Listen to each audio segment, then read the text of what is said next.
you're a healthy person and you're exercising all the time and you're young and you're eating well, like, I don't think you need to worry about this.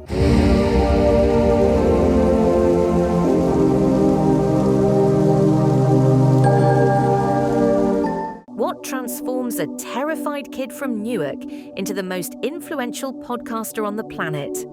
A man who's built a $200 million empire from conversations, turning Spotify deals worth $450 million into the ultimate media revolution. The answer lies in a journey that's equal parts triumph and turbulence, discipline and rebellion. This is the untold story of Joe Rogan, and trust me, his origin story will surprise you.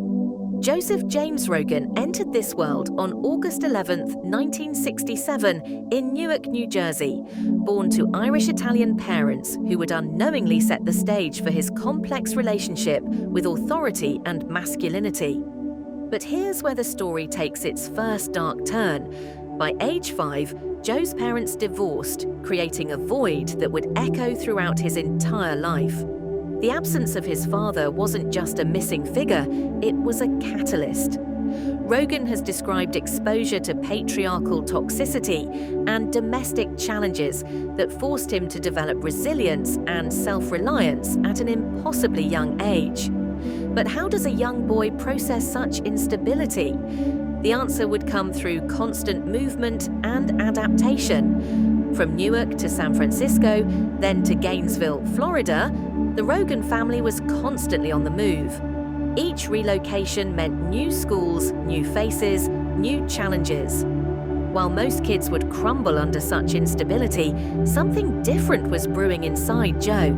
These frequent moves weren't breaking him, they were forging an adaptability that would become his greatest asset.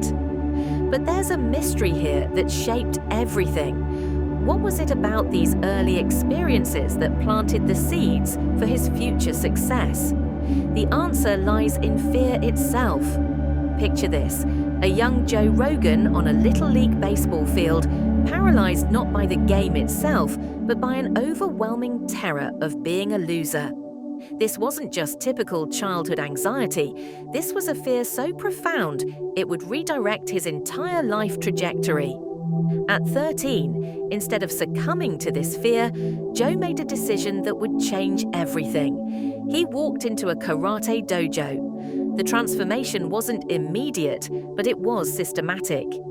Karate led to Taekwondo, and Taekwondo became his obsession. The discipline, the structure, the measurable progress, martial arts provided everything his chaotic childhood had lacked.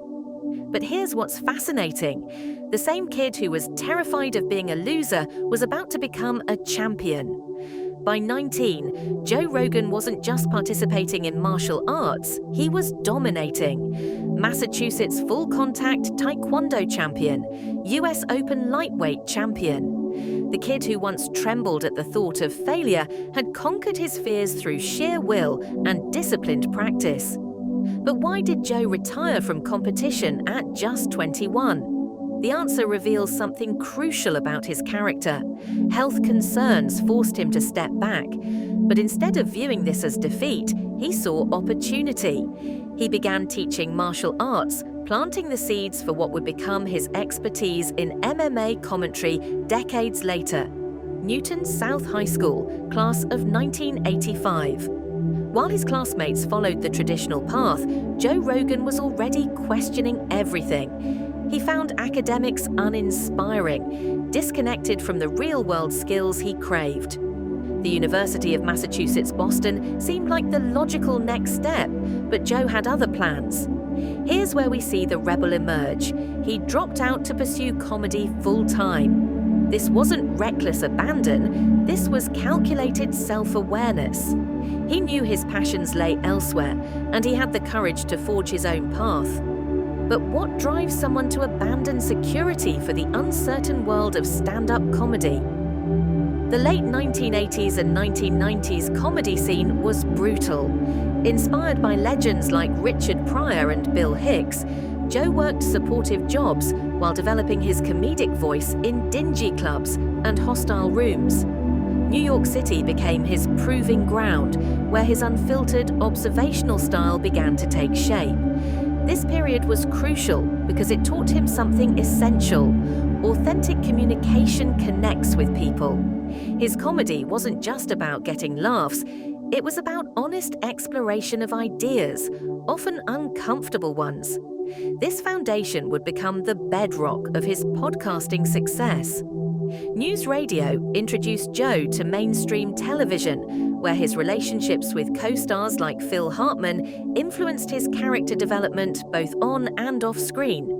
But it was Fear Factor that truly launched him into public consciousness.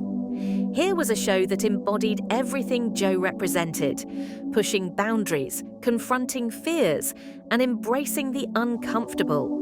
Yet even during this success, we see his independent nature emerging. Disagreements on shows like The Man Show revealed his unwillingness to compromise his values for commercial success. This pattern would repeat throughout his career. Financial gain was never worth sacrificing authenticity. Joe's transition into UFC commentary wasn't accidental. It was the perfect convergence of his martial arts expertise and communication skills.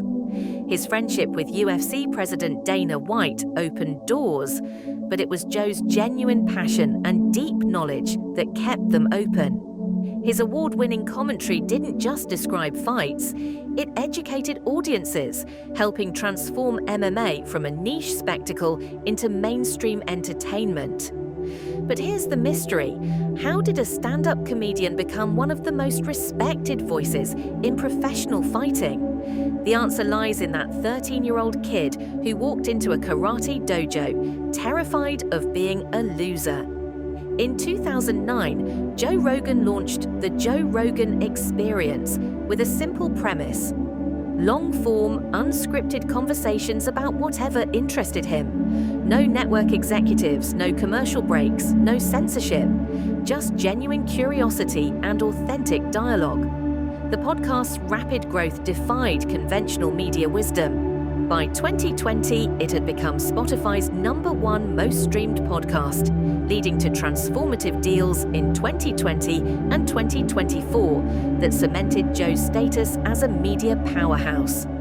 But this success came with controversy, and that's where things get really interesting. Today, Joe Rogan's diversified empire spans comedy specials, UFC commentary, and lucrative podcast deals. His Austin, Texas mansion and California home reflect his success, as does his notable car collection. But his relocation from California to Texas reveals something deeper about his values, privacy, lifestyle preferences, and perhaps political considerations. His net worth continues to grow, but financial success has never been his primary driver. The move to Texas symbolizes his commitment to living on his own terms, away from the constraints of conventional media centers. Joe's political views resist easy categorization, blending libertarian, progressive, and conservative ideas in ways that confuse critics and delight fans. He supports LGBTQ+ rights and drug legalization while criticizing cancel culture and defending free speech. His perspectives on US foreign policy and international events reflect the nuanced thinking that comes from engaging with diverse guests and ideas. This political complexity isn't confusion, it's intellectual honesty. Joe refuses to be boxed into any single ideology, preferring to evaluate each issue independently. Despite his Roman Catholic upbringing, Joe identifies as agnostic, continuously exploring consciousness through psychedelics, meditation, and sensory deprivation. His lifelong practice of Brazilian Jiu-Jitsu continues this journey of self-discovery, providing both physical discipline and mental clarity. This spiritual exploration complements his public persona perfectly. Always curious, always questioning, always seeking to understand himself and the world around him better. While Joe is married with children, he maintains strict privacy around his family life. This boundary reveals another aspect of his character.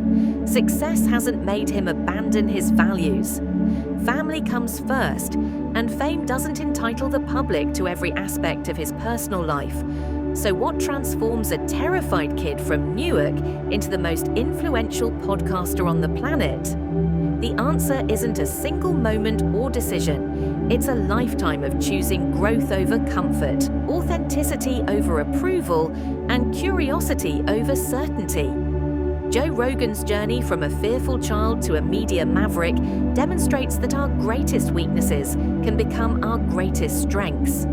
His early terror of being a loser drove him to martial arts excellence. His struggles with authority led him to create his own platform. His questioning nature, once a liability in traditional education, became his greatest asset in podcasting. The kid who was once terrified and picked on now hosts conversations that reach millions of people worldwide. His childhood instability taught him adaptability. His early fears taught him courage. His rebellious nature taught him independence. Today, at 57, Joe Rogan represents something unique in media: complete authenticity in an age of manufactured personas. His success isn't despite his unconventional path, it's because of it. He proved that you don't need to fit into existing categories to create something revolutionary. The most powerful lesson from Joe's story? Sometimes the very things that make us different, that make us uncomfortable in traditional systems, are exactly what the world needs. His journey reminds us that our struggles don't define our limitations, they define our potential. From Newark to Austin, from terrified kid to media mogul, Joe Rogan's story continues to unfold. And perhaps that's the most important part. He's still growing, still questioning, still exploring. The frightened child who walked into that karate dojo at 13 never really left. He just learned to transform fear into fuel for extraordinary achievement.